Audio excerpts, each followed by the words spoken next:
Hi, I'm Farah Danish. Welcome to my Calm Autism Mom podcast. I'm a certified range and movement facilitator, former special educator, and a mindset coach.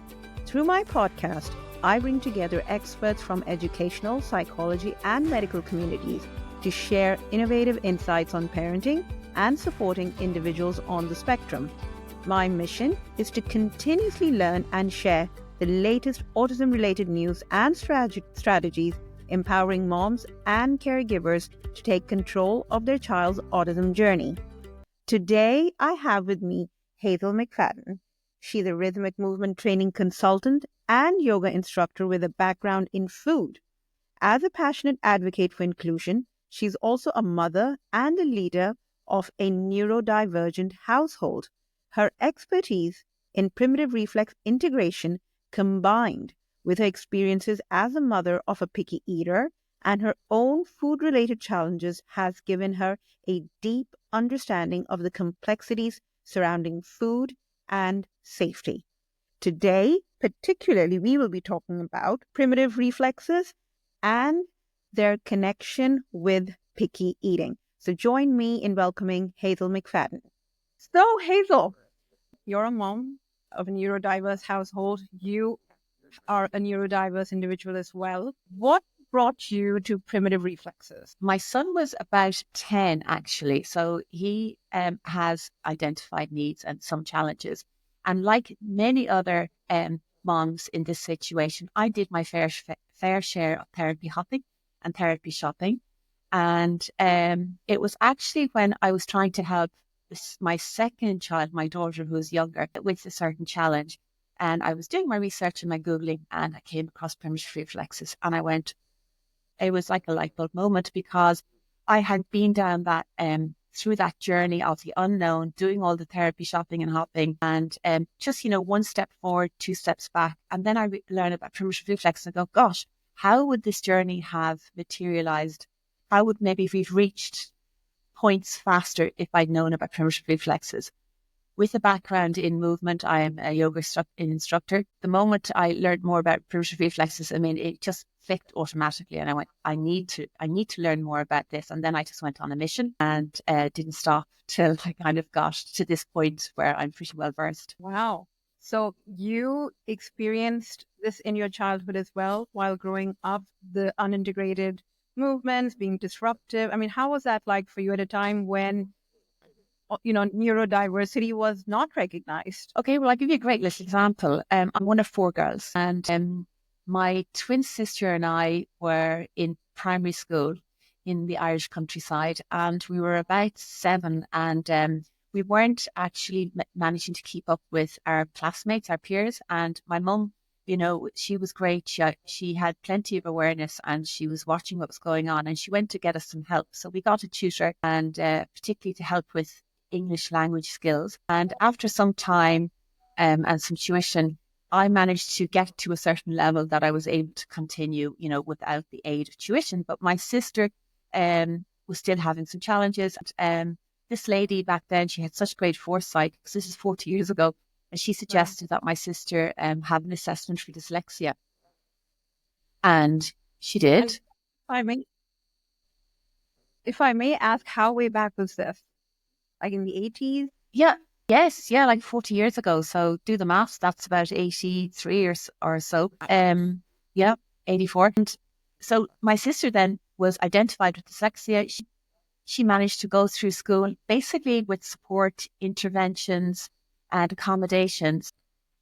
The funny thing is, it's not that funny actually, but I went through school always wondering, maybe I'm not that smart, or how come things for me take longer? I'm processing everything. My processing speed was so slow, and everything was a challenge. I was disorganized, and I could never get a joke. It never just worked for me. My spelling was always dreadful, and there was teachers at the time that they'd shame you, and of course you felt crushed by that. So anyway, I went through life, and it wasn't until my late 40s that actually I was identified as having dyslexia. And it's just want to highlight that story. There was 2 of us. We presented completely different, because dyslexia is a spectrum. And so we should never compare. We should always just look at the individual and see how they're doing. And it's interesting you bring that up, Hazel, because I just had a monologue, if you can say that, put up about how we just assume that if someone is dyslexic, someone has autism, child has dyslexic, that they all are grouped under the same mold, the same kind of Yes, accommodation given to them, which is not entirely true. Like you said, even dyslexia spectrum, yes, the severity varies, the kind of help then that you give that child also varies, should vary. yes. It's prescribed essentially. Right. So can you, Hazel, explain what exactly primitive reflexes are in Okay. completely layman terms? Because my biggest takeaway here for moms are who have never heard about what primitive reflexes are. Like, I mean, what does that even mean? We just will me that my child is hyper. He's moving all the time. There is Mm, no mm, primitive reflex problem here. mm. So I want moms to understand that movement doesn't necessarily mean that it's integrated movements, it's coordinated. And Yeah. that is something that you need to notice. That is something you need to observe. So can you please walk my moms through Mm. what primitive reflexes are, number one, and then number two, how rhythmic movement addresses that or works with that. Oh, okay. So there's a bit of science to it, but I'll try not to go there. Let me try and keep it as simple as possible, and I'll do my best to unravel it. But if I do get a bit technical, just rein me back in, okay? Yeah. Okay, so let's start by imagining a newborn baby. The baby's just arrived into the world. It's beautiful and soft and cuddly. It's actually fragile and vulnerable because it has no control, almost very limited control over its motor system. It doesn't know anything about the world, and it's got very little understanding of its sensory system. Okay? But Mother Nature, being a clever lady, she equips every infant at birth with this unique set of skills, these innate set of skills that are essential for survival, and they're called primitive reflexes. Okay? Now, yeah, so the primitive reflex is an involuntary movement. So I just want you to absorb that. It's an involuntary movement. Okay. And the primitive reflexes are housed in a part of the brain called the brainstem. And the brainstem is at the very back. It's in the root of the brain, and it's the most primitive area of the brain. And it's kind of like the control center of that's only developed at infancy. So the primitive reflexes are there, and they're these involuntary movements. So if we imagine a newborn baby again, and if you look at the baby's fist, it's like this, okay? So the thumb is on the inside. Now, maybe I should have suggested before that maybe to make a fist yourself. So generally, if we make a fist, Right. actually, see, I influenced you there. This is All right. actually, yeah. This is a mature fist, okay? But an infant will be like so, okay? So if we then open the hand, and we put the finger in an infant's palm, the baby will grasp and will grasp very tightly. In fact, you'll have challenge trying to get your finger out. This is called the palmar grasp reflex. And this reflex is at its strongest within the first 12 days of life. Now, every reflex is linked to an important developmental stage or step in the infant's life. So from birthing, safety, finding food, learning to develop neck and head control, learning how to roll over, learning how to crawl, stand, and eventually walk. There's actually a reflex linked to every one of those developmental stages. So going back to the palmar grasp reflex, this reflex is there so that when mom is cradling the baby is breastfeeding, the baby's free hand, if you can see here, the baby's free hand will actually start to pull at mom's hair or pull at her top Or because it this. wants to cling. Yeah. Yes, because it actually wants to cling for safety. And there's a corresponding reflex in there's two in the hands and two in the feet. There's two in the feet, and one of the feet then will actually toes will curl and grip. So they're both gripping for safety because they don't want to fall. Mom's feeding them, or the mother figure, or it could be breastfeeding or by the bottle. And Yeah, Okay. and then the other thing is with this fist, they're going to need at the breast to help release them to release the search for food. Now, the reflexes in the brainstem, they're absolutely crucial for forming these neural connections within the brain. So if our reflexes are emerge and activate and do what they need to do, then they can help build up more neural connections in the brain, and the brain begins to develop and the next level of the brain comes on. If that palmar reflex doesn't get to do its job, you're going to see challenges with finger, manual dexterity. You're going to be, the fingers will not be able to move separately from each other, so they won't be able to isolate. There's going to be issues with hand and eye control.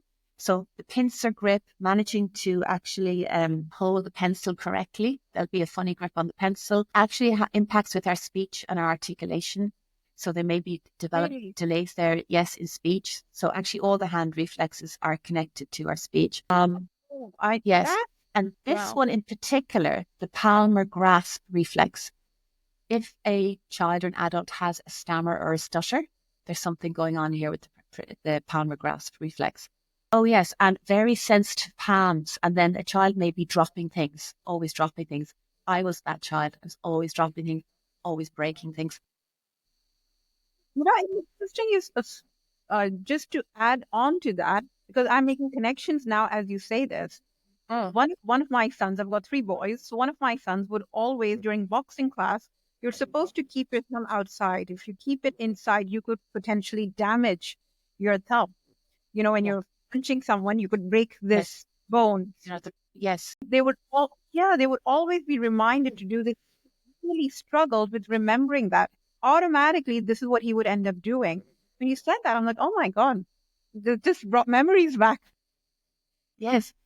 So the primitive reflexes are in that part of the brain. They actually begin to emerge in utero. So the earliest reflex starts to come online or emerge the 5th week of gestation, and this is called the fear paralysis reflex. And then the next reflex comes online at around 3 months of gestation, and that's called the morrow. A lot of people, if they know anything about reflexes, not a lot of people, but anyone who knows anything about reflexes may know something about the morrow. Anyway, so there's all these reflexes, and they all are linked to a stage in development. So the first we just mentioned is, what was the first one? Fear paralysis reflex, and we can abbreviate that as the FPR. Okay. And then comes the morrow. And then comes the morrow reflex, and they're in utero. Okay, so they're happening during the pregnancy. Then as the baby is born, we'll see some more reflexes begin to emerge. And throughout infancy, throughout the first year of life, there's some more coming online. So one comes online, and then it develops, and then the next one comes online behind it, and it develops, and the first one then starts to integrate.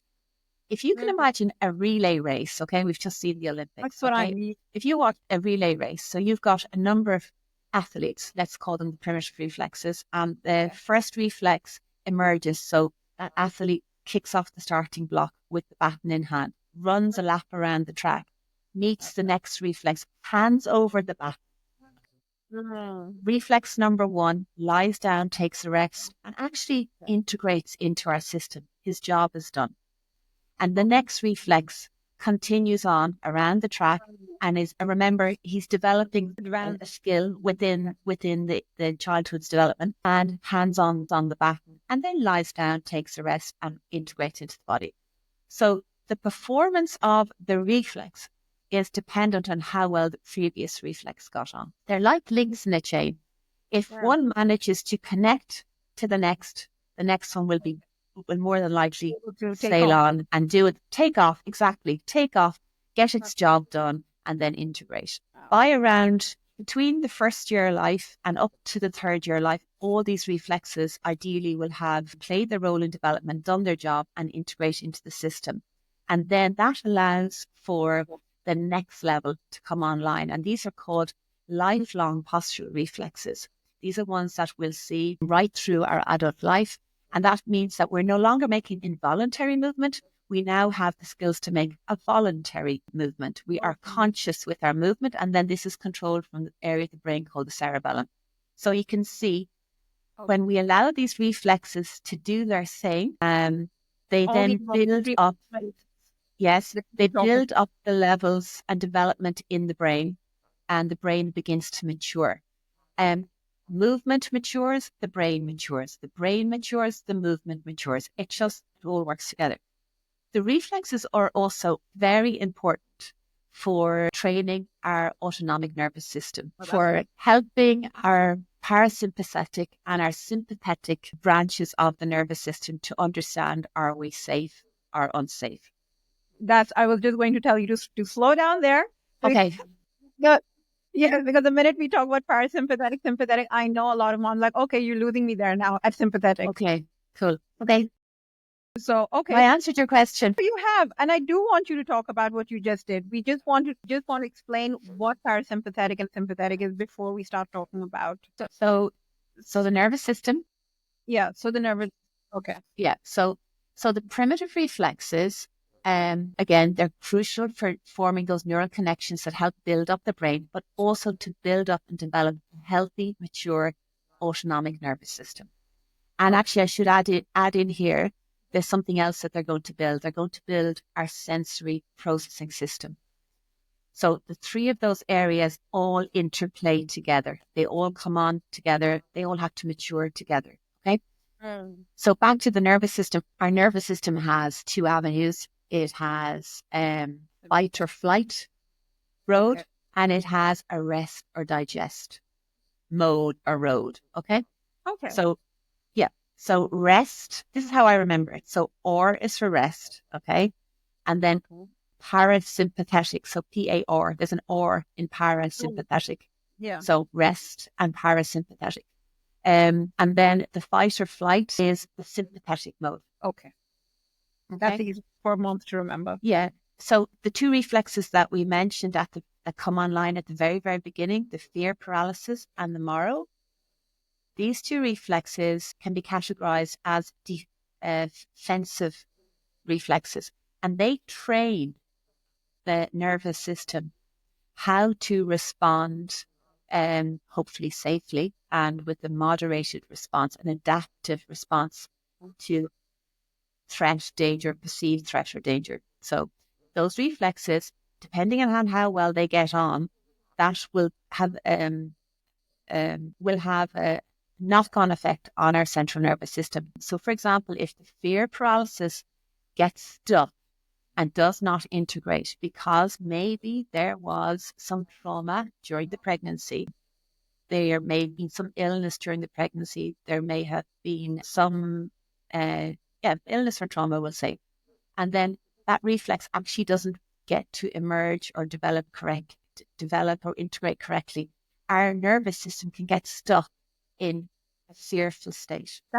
It's interesting you bring that up, Hazel, because not most of those can be attributed to trauma necessarily at the time of pregnancy. I hear a lot of moms tell me that my child was developing fine, was food poisoned when he was a year old, or he felt sick, he was on antibiotics, usually between the age of 1 or 2, and after that, everything went downhill. So do you think it could be? Yeah, I'm really glad you said that, because I'm talking about these reflexes in the ideal world, that they come online early, they do play their role and they integrate. And just that example you gave there, I mean, a child's reflexes could have done exactly what they need to do, and then there is an illness like a high fever, a trauma, or even something happens with the mother. But of course, the baby feels this, in and out of the womb, and then it can activate the reflex again. So it can switch on that fear paralysis again, and or the Morrow reflex, and the Morrow is the fight or flight. So reflexes can affect us at any stage of life. For example, even if you suffer a concussion, whether it's a child or an adult, that can actually activate those reflexes again. If the birth for mom is traumatic, that can activate the mother's reflexes. Since today's topic is specifically about picky eating, picky eating. So we know that the reflexes can train our nervous system, okay? Our nervous system definitely comes into play when there's eating. In fact, I think it's really important to just highlight, first of all, that picky eating has almost zero got to do with food. It's got zero to do with how you parent a child. So let's just remove all that guilt right now, peel it off and put it on an imaginary shelf. Okay? Thank you, Hazel, for that. Okay. The guilt And parent. Yeah, please. yeah, the guilt. And also, very importantly, it's not an intentional decision that a child or an adult makes. It's not something they want to be doing. Okay. So if we put our feet into the shoes of a picky eater, and consider what are the factors that are involved with the function of eating. We have our oral motor system. So you've got the face, the jaw, the mouth, the lips, the tongue, and the palate. You have your sensory system. How do we gather information with our senses? Sight, hearing, smell, touch, taste. If the oral motor system hasn't learned to develop correctly and the different parts of the mouth are not working independently of each other and then maturing and working together, the mouth's not working in there. Food comes in and the child may feel they don't know how to manipulate the food safely, and they have a fear of choking. They don't want to swallow it. If the senses haven't developed correctly, and again, those reflexes have given the wrong messages, right, to our nervous system and to our senses. Food may come in and child goes, that texture doesn't sit right with me. I don't like the mouthfeel of that. No, I can't eat it. Okay. You have a child perhaps that has a fear paralysis, who's nervous and anxious and has maybe fears and phobias going on anyway. And then add on the sensory system, and then maybe add on the oral motor things going on. I mean, it's very interesting. And I've had that. I want to just share, I've had that child. And before I ever knew anything about primitive reflexes, we've managed, he's now eating a lot more food. And I'll come back to how we got there. But another thing that influences the function of eating is the environment. You have the social environment and you've got the physical environment. So what's going on in that social environment? Is there a lot? First of all, how many tiers are there in the family? There might be grandparents, there may be parents in the house, there may be only just one child and 4 adults. What's the communication style? What sort of atmosphere are they, creating? Are they as well? Like, what's the food? Yeah, let's not go there because that's another 100%. What's that communication sounding like? And then is the caregiver or the parent, are they being patient and nurturing with the child? Or is it like, eat that now, get it down your throat? Because if there's pressure coming, our nervous system goes, and the nervous system, if it goes into sympathetic state, which is the fight or flight, it actually switches off your digestion.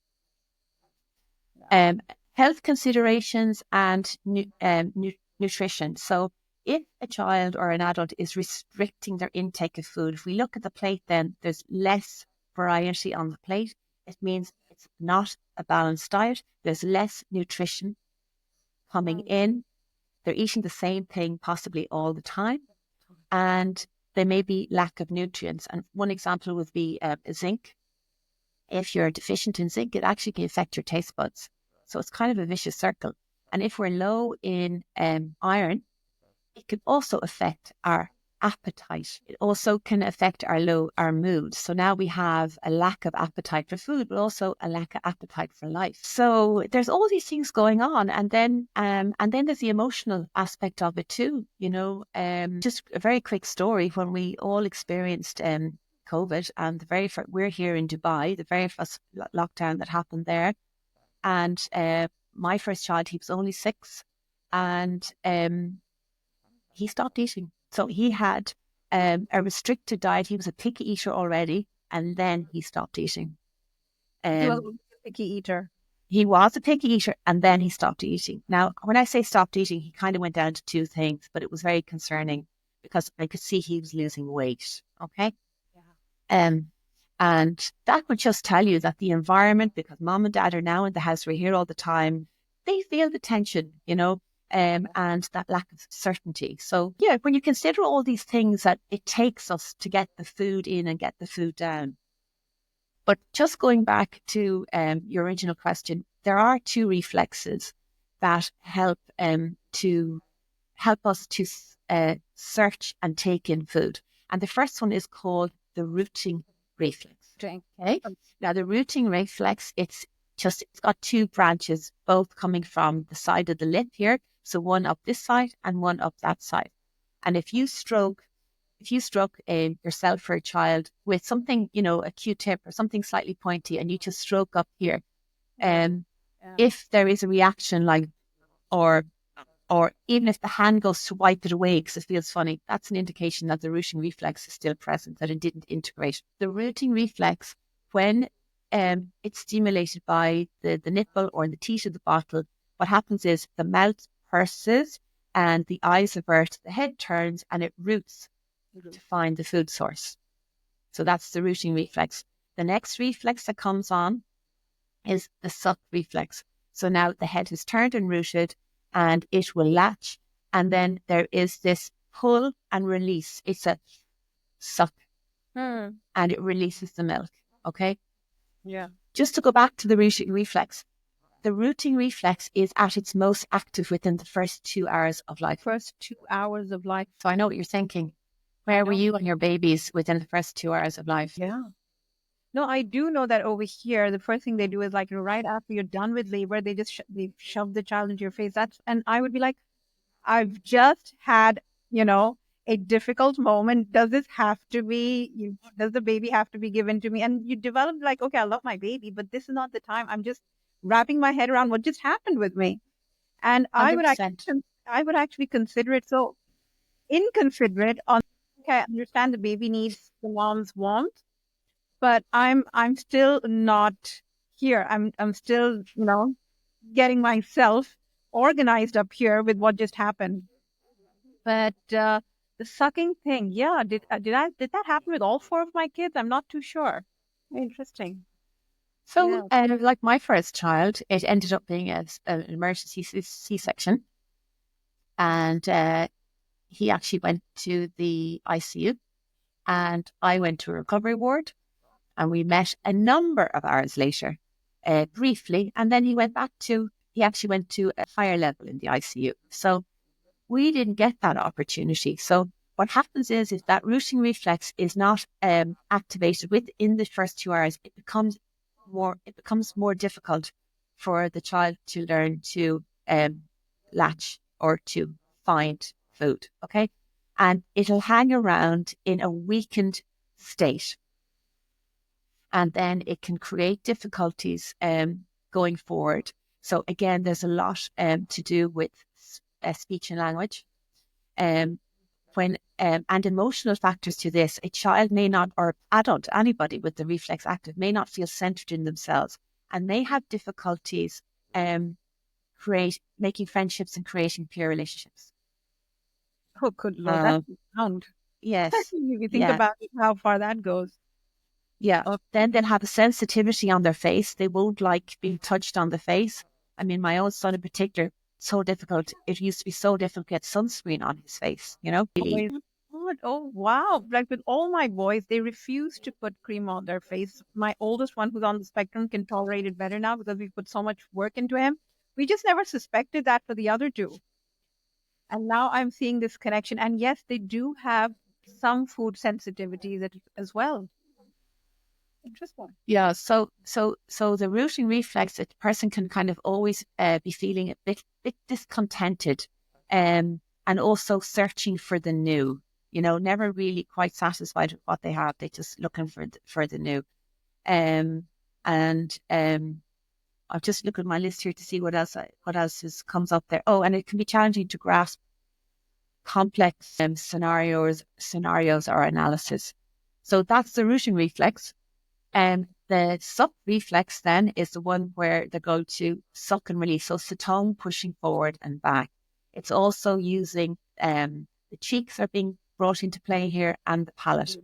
And again, if the first one doesn't have much success, the second one then is going to be challenged. And this then, it means that the tongue isn't exactly where it should be in the mouth. And we can see, actually, sometimes you see that the palate will be, there'll be a high arching in the palate of the child. Child may have buck teeth or overarching front teeth, maybe need for orthodontics. And because when that suck reflex is activated, it's a full oral workout. Every little part of the mouth are learning to go, oh, this is what I do, and I can do it separately. And then this is when I need to come together, because when food comes into the mouth, we need to use it all together. So that's where you see someone just like fearful of texture, whether it's crunchy or slimy. It's also interesting to say that most children on the spectrum, even those who can talk, like for my son, he's verbal, but articulation is difficult for him. So he will really struggle to form some sounds. He won't be able to move his tongue around as fluidly. He still doesn't chew very comfortably. So I have to keep reminding. Yeah, so there can be difficulty with chewing. And then the flip side of that is you may see like an oral seeker who wants to chew. So there might be somebody like, onto the collar of the shirt or onto the sleeve, who chews the top of every pencil and biro. You'll see your children's pencil cases. And I was just going to say something there, it's gone. But let me see, what was I going? And there can be dribbling, persistent dribbling, sensitivity to actually temperature as well. So the temperature of the foods, can be another thing. Yeah. So, also, and they actually, the other thing, they may bite their tongue or bite their cheek quite frequently. So how might addressing the retained primitive reflexes through rhythmic movement particularly impact my child's sensory sensitivities in other areas? I mean, I know you have looked down about rooting reflexes, suck reflex, and we have seen that has an impact not only with picky eating, but with speech, with putting something on your face, with food temperature. But usually, and we know this, that if one reflex is compromised, and like you rightly explained, right, that if one reflex is compromised, it has a domino effect on all the reflexes. Yes. Right? So how can we use rhythmic movement? Like for a mom, how is she supposed to use rhythmic movement? How often in the day is she supposed to use this? And when can she start seeing changes or improvements? Yeah. How long is a piece of string? There's a number of factors. And I have to, be very transparent. So rhythmic movement is our styles of movement that I, as a rhythmic movement trainer, will show a parent. It's not a quick fix, but it does yield results. However, depending on the let's say the starting point with the child, how their health is, how their energy levels are, their sleep quality, how their nutritional intake, are they actually taking supplements, or are they getting enough from the food? All these little things, how much inflammation is going on in the system, all these little things will also impact on the success of the reflex integration. But it 100% works. And with the rooting and the suck reflex, we do not so much rhythmic movements. We'll do things like facial massage, cranial tapping. We can use things like a electric toothbrush or even a brush to help to stimulate and desensitize the face. So I want to mention that, because from a very young age, you could give an electric toothbrush. It can be just a very simple one, because they're going to throw it around. Like, give a small child an electric toothbrush and let them play with it. because if it's like I have my electric toothbrush here, so because if it's in the mouth and it's vibrating, it's actually starting to maybe desensitize a very heightened or oversensitive system, or it's actually maybe starting to switch on the senses. Okay, so that's a really good tip. And also with that rooting reflex, sorry. Is that useful for children who are sensory seekers or for those who are hypo? Well, a sensory seeker might really enjoy this. Yeah, they may really enjoy that. Someone who might, I'll give you some tips now. If we see someone who's is dysregulated, I'll give you some tips for that. But just take a step back. If someone is sensory avoiding, then I think the idea of giving them maybe a brush or a toothbrush or something to let them play with it. I mean, the more we can activate these reflexes, the more they can use these reflexes, the better that they're going to get their job done. So, I mean, a hands up, I didn't like mess. It just kind of rattled me, and I didn't let my child do much messy play. If I were to go back, I'd have the whole place upside down and slime and water and sand everywhere, because it means that they're using, these reflexes, and then that they're getting higher degree of specialization, and more neural connections are forming, and then they learn to use the fingers independently of each other. Exactly. And then they get better manual dexterity. With the reflexes like the fear paralysis reflex, the Mara reflex, and there's a list of neck reflexes, back reflexes, we can use the rhythmic movements. And the great thing is that some of these movements actually are helping a number of reflexes, so you're getting more bang for your buck. I like to, because I'm doing some work with my own children, I like to do them in the evening, just before they go to bed. And it's an opportunity. I mean, I'm there with them anyway. We read a story or we have a little, nighttime chat. And I'm spending 5 to 10 seconds, at the beginning, max maybe 20 seconds as we go on one movement. I'm doing only 2 or 3. We're only talking a minute. And it's a lovely thing because we've come down to earth, we're going to bed, and it's a very nice experience to help bond, to bond. And connect. And if you think about what's going on in the environment, and if there is any disruption or any stress or strains happening, in the family, we need as much opportunity to bond and connect with ourselves and our children. So this gives you the opportunity to do that. Yeah.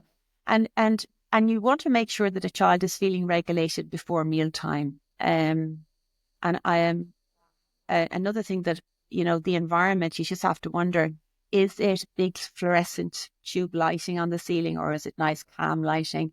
Is it an inviting area to sit down? But you want to, again, come back to that, helping a child to feel a little bit regulated. So there are things that you can do with the child before meal times. Again, maybe, outside in nature is the best time to be with them.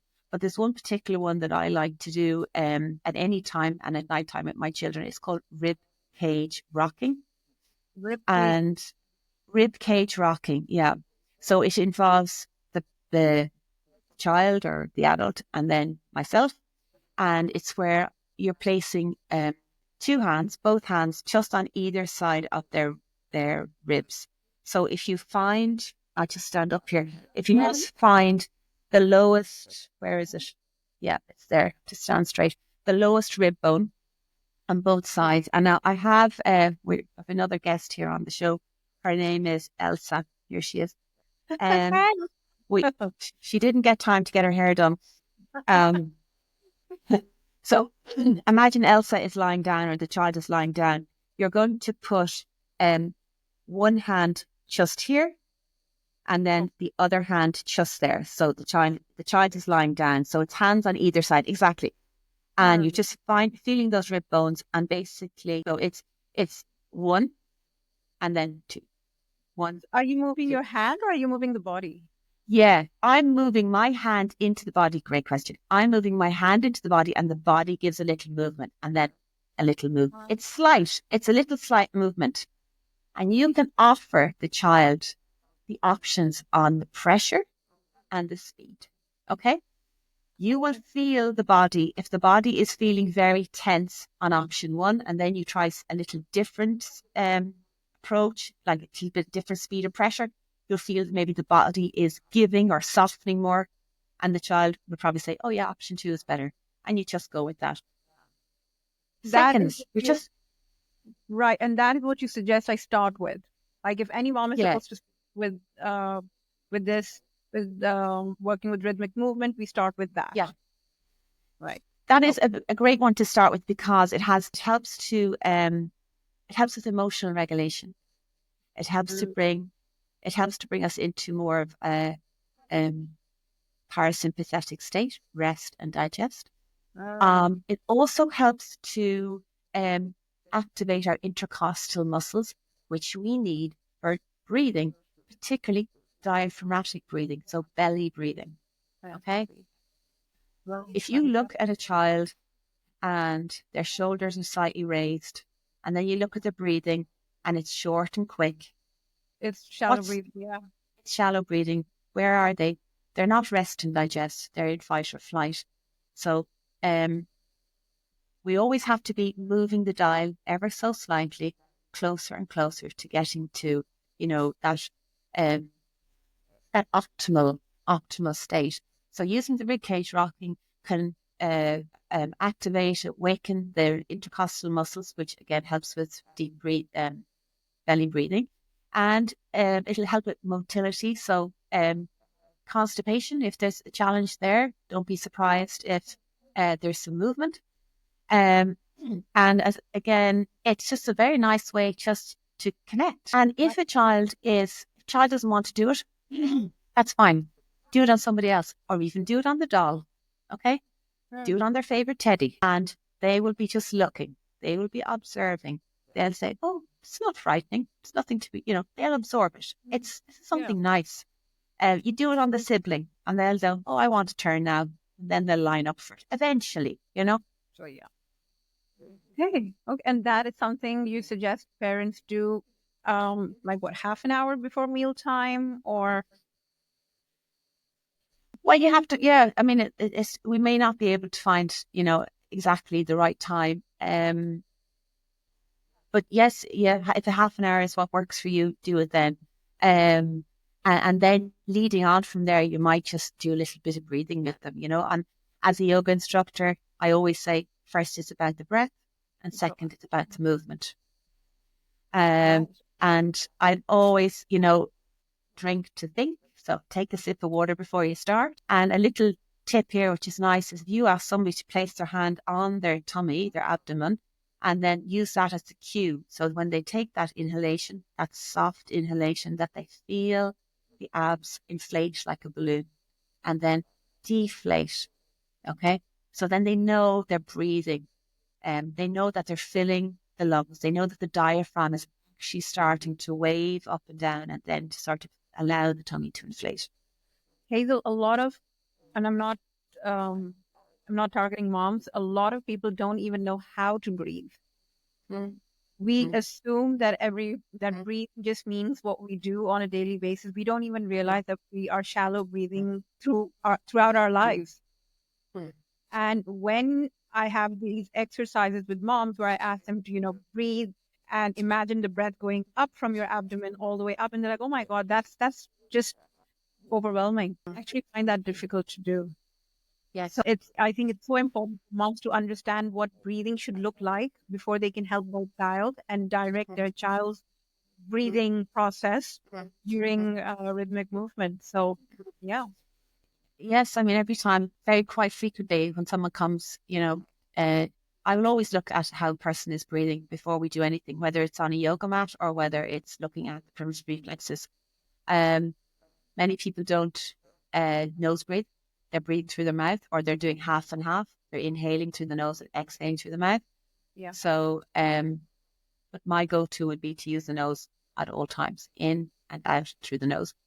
So could you give a tip on what moms Yeah. can start off with for breathing? I mean, I would imagine that is, like you said, right? That should be the first thing all of us should be looking into, breathing, right? So what is something that moms can start off with right away? First, taking a look, just observing to see what's going on. And also to notice when your child's asleep, not just awake, because when it's asleep, it'll be, you have a little bit more time to just have a look and to listen to, are they like a sleeping baby or a silent mom? Is it a nice, I won't say deep, because deep takes too much force. So it's like, it's a gentle inhale, but it should be long and slow. And the exhale should be always longer than the inhale. And have a knock-on effect, of course, the quality of your sleep. So, but just observe how they are, observe when they're eating. Are they eating with the mouth closed? Now, of course, if our oral motor system isn't working correctly, we may not be able to close the mouth while we're eating. But if they are eating with their mouth closed, we know they're breathing through the nose. And we're very lucky here in Dubai that there are some wonderful myofunctional therapies available.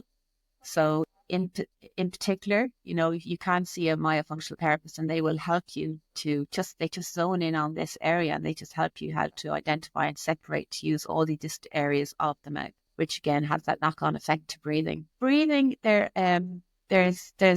a lot of help out there with breathing, and I'm glad you brought it up, Farah, because it is number one. It's just the basics. And we have this tool that we carry around with us every single day called our breath.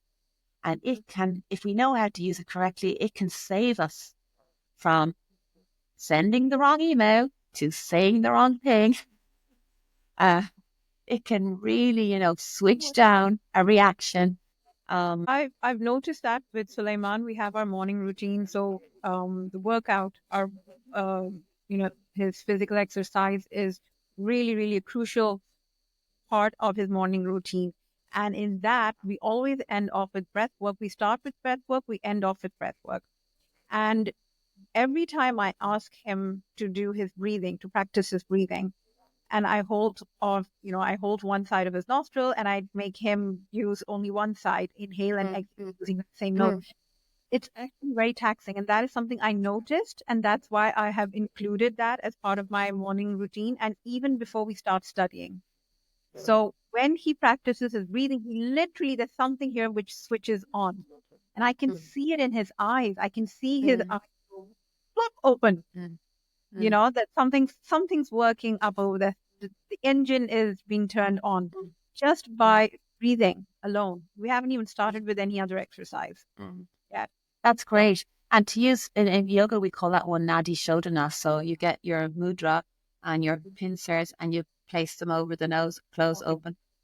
Yeah. Counting when breathing is brilliant. So you're going to help someone to breathe. You start to count. So let's inhale, close off the eyes, and let's inhale through the nose softly for 3. Counting 1, 2, 3.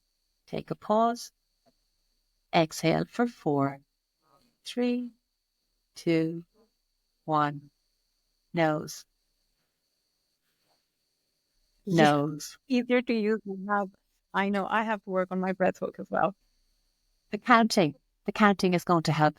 Counting is going to help to pace people and just keep working on extending the exhale, make it a little bit longer. Yeah, it'll help them understand how long am I inhaling and how long should I be exhaling. So kids can do it independently as well then. And I use it, my children don't realize, so they hope they don't watch this, but I find that we do 5 deep breaths at night together and they're going to sleep. 5 deep. Actually, that's true. I have done that with Suleiman. It does work like a dream, whenever I do remember to do that. But anyway, this has been amazing, Hazel. Thank you so much for walking us through everything. Great. Thank you very much, Um, Lauren.